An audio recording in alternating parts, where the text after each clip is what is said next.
Hi, good day everyone. Today we are going to analyze how cities serves as an engine for globalization. Now we have two operational definitions in here, the global city and the gentrification. Global city is a highly advantaged and economically equipped urban area that serves as a hub or a medium for globalization. Gentrification is a process where wealthy people or investors repair and redevelop deteriorating areas to make more spaces, but it often results to displacement of poor people living in those areas.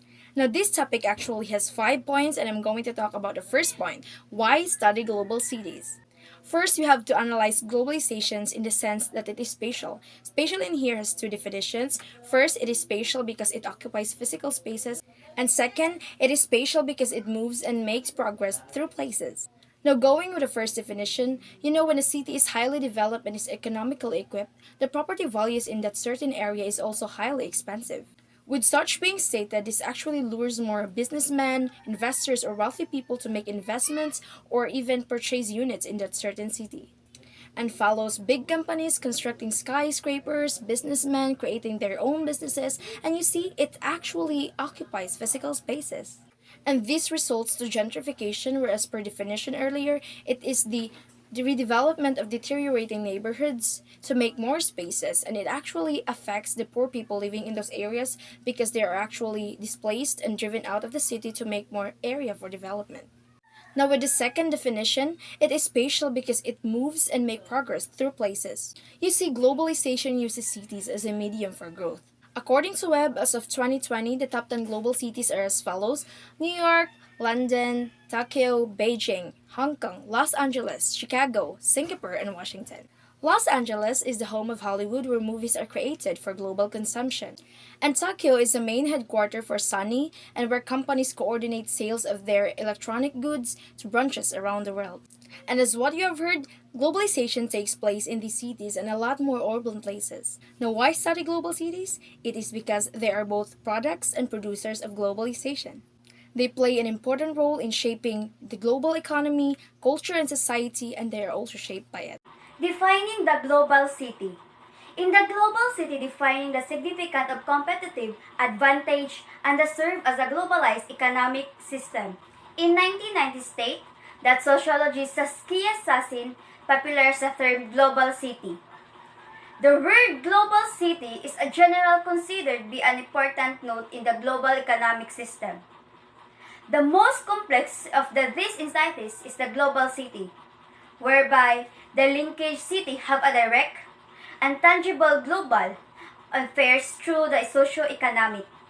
It is important to study the three cities, which is the New York, London, and Tokyo. Sassin provided a detailed analysis of the parallel economic developments that were transforming the cities into a concentrated financial centers. New York has the New York Stock Exchange.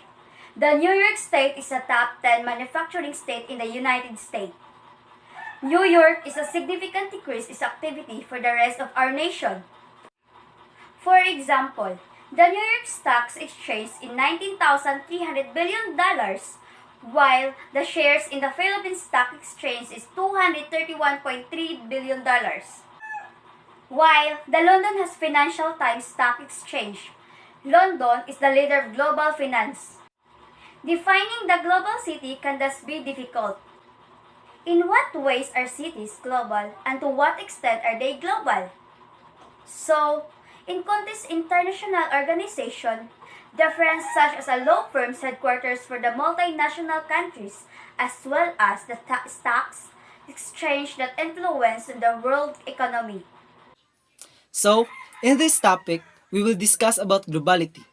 According to Roland Robertson, globality is the consciousness of the world in a single place. In what way can you determine if a city is global or not? According to Sassen, a Dutch-American sociologist, economic power determines if a city is global or not. New York, Shanghai, and Tokyo has its own economic power. New York has 217 companies, which is smaller than Tokyo, but it has the largest stock marketing in this world. On the other hand, Shanghai may have smaller stock compared to these two, but it plays a critical role. Since China became the manufacturing center of the world, Shanghai holds the global economic supply chains, and it is the world's busiest container port. Over 33 million container units moving in 2013. According to the Economist Intelligence Unit, the so-called tiny Singapore is considered the most competitive city in Asia because of its strong marketing, efficiency, and corruptible government and livability. Global cities also centers authority. For example, Washington, D.C. is not wealthy as New York, but it is known for its major landmarks, such as the White House, the Lincoln Monument, and the Washington Monument, and etc. Canberra, the capital of Australia. Though it is not so attractive in tourists, but it is the home of country's top politicians, bureaucrats, and policy advisors. So, it is also considered as global city. Contemporary challenges to regionalism. Global cities conjure up pictures of fast-paced, exciting, cosmopolitan lifestyles. But such descriptions are lacking. Global cities also have their undersides. They can be sites of exceptional inequality and poverty as well as remarkable violence. Like the wider strategies of globalization, global cities create winners and losers. In this section, there are pathologies of the global city based on research of Chicago Council on Global Affairs. Cities can be sustainable because of their density. In cities with extensive public transportation systems, people tend to drive less and thereby cut carbon emissions. It is no surprise to learn that largely because of the city's extensive train system, New Yorkers have the lowest per capita carbon footprint in the United States. Not all cities, however, as dense as New York or Tokyo.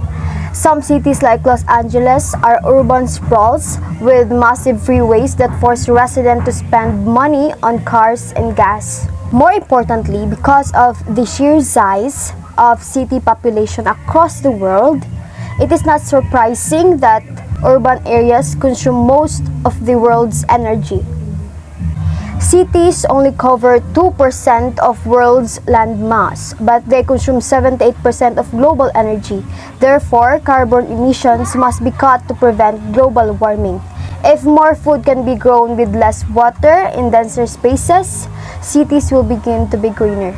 And today I am going to discuss the lesson 8.5 entitled The Global City and the Poor.